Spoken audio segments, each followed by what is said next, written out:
Habang tinututukan ng mundo ang digmaang nagaganap sa Middle East, isang mas tahimik ngunit mas malalim na krisis ang unti-unting namumuo sa rehiyon, partikular sa Iran, isang bansang mayaman sa langis at kasaysayan. Ngunit ngayon nasa bingit na ng tuluyang pagbagsak. Batay sa datos ng International Monetary Fund, pumalo na sa mahigit 40% ang inflation rate ng bansa, isang antas na itinuturing na krisis sa anumang pamantayan. At ang mas nakakabahala, hindi lang ito simpleng usapin ng ekonomiya, ito ay komplikasyon ng sanksyon at matinding korupsyon. Kung titignan sa konteksto ng pandaigdigang politika, maraming nagtataka kung bakit sinasabing mas desperado ang kalagayan ng Iran kumpara sa Russia, gayong ang Russia ay mas lantaran at matagal nang nakikipagdigma sa Ukraine at binabayo ng mas mabibigat na pandaigdigang sanksyon. Ngunit narito ang mahalagang pagkakaiba. Natutong lumihis ang Russia sa kabila ng mga parusa na ilihis ng Kremlin ang daloy ng kanilang langis patungo sa mga bansang tulad ng China, India at iba pang hindi kaalyado ng kanluran. Nakabuo ito ng alternatibong merkado na nagsisilbing lifeline ng ekonomiya nito. Samantalang ang Iran sa patuloy nitong pagkapit sa programang nuklear, pagtutol sa kanluran at pagiging mortal na kaaway ng Israel at Estados Unidos ay lalong nabaon sa kumunoy ng isolation at sa halip na makabawi, naging target ito ng mga lihim na operasyong militar, cyber attack at diplomasya ng pagitsapwera. Mga galaw na tahimik ngunit epektibong pumupunit sa pundasyon ng Estado. Bumagsak ng gusto mga kapatid ang oil exports ng Iran na dating siyang pangunahing pinagkukunan ng kita ng bansa. Ayon sa ulat ng Reuters, noong 2018 umaabot sa 2.5 milyong bariles ng langis kada araw ang ini-export ng Iran sa pandaigdigang merkado.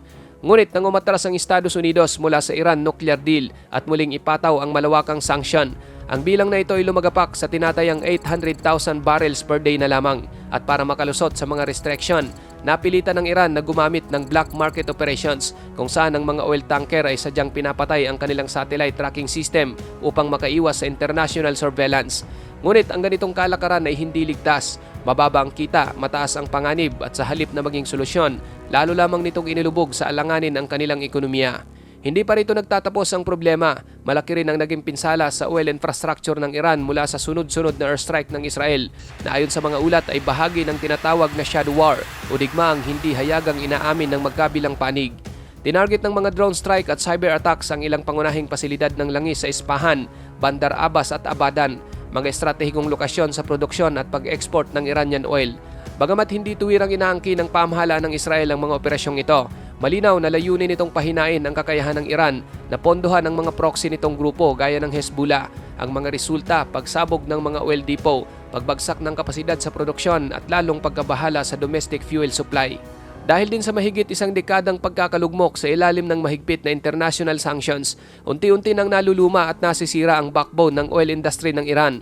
Ayon sa ulat ng World Bank, higit sa kalahati ng mga refinery, pipeline at iba pang infrastruktura ng langis ng bansa ay matagal nang hindi na-upgrade at ngayon may seryosong banta sa kaligtasan ng operasyon.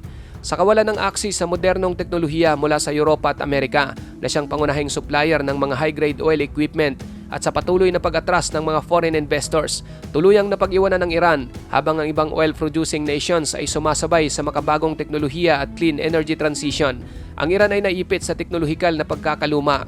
Dahil dito, bumabagal hindi lang ang produksyon kundi pati na rin ang oil recovery rate na mahalaga upang mapanatiling buhay ang kita ng bansa mula sa sektor ng enerhiya. Ngunit higit pa sa infrastruktura, ang epekto ng krisis ay mas matindi sa pang-araw-araw na buhay ng mga mamamayan. Sa inflation na pumapalo na sa 40%, ang Iran ay kabilang na ngayon sa mga bansang may pinakamataas na antas ng inflation sa buong mundo. Ang ganitong antas ng pagtaas ng presyo ay hindi simpleng pagmahal ng bilihin. Ito ay literal na pagdodoble ng presyo ng pangunahing pangangailangan taon-taon. Ang bigas, karne, langis, gamot at gasolina ay naging napakamahal para sa karaniwang pamilya. Hindi na makasabay ang sahod sa bilis ng pagtaas ng presyo. Laganap ang gutom, paggabaon sa utang at pagguho ng kabuhayang matagal ng pinagsikapan.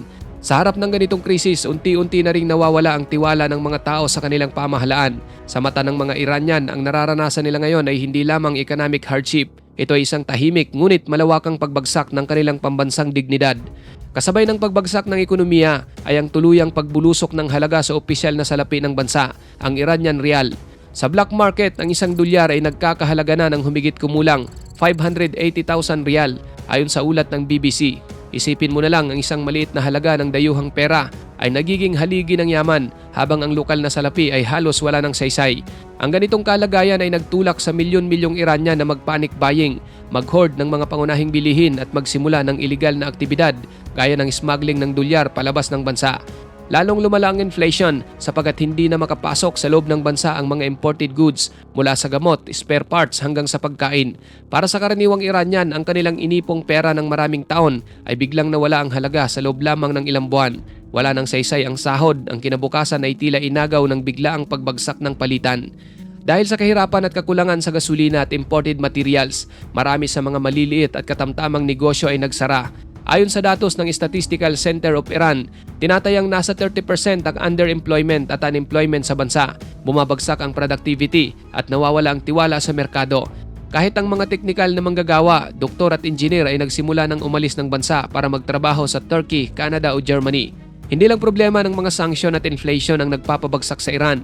Isa rin sa mga ugat ng krisis ay ang malalim na korupsyon. Ayon sa Transparency International, kabilang ang Iran sa mga bansang may pinakamababang score sa Corruption Perception Index. Ang yaman ng bansa ay kinukontrol ng Islamic Revolutionary Guard Corps na may monopolyo sa oil, mining at telecom.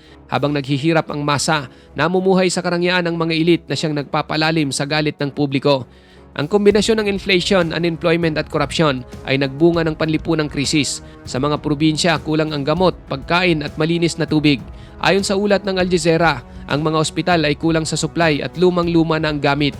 Marami sa mga paaralan ay nagsara dahil hindi kayang panatilihin ang operasyon.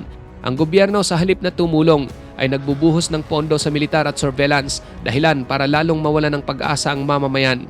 Ngayon mga kapatid, lalo pang lumala ang krisis sa Iran dahil sa patuloy nitong pagkahiwalay sa pandaigdigang komunidad.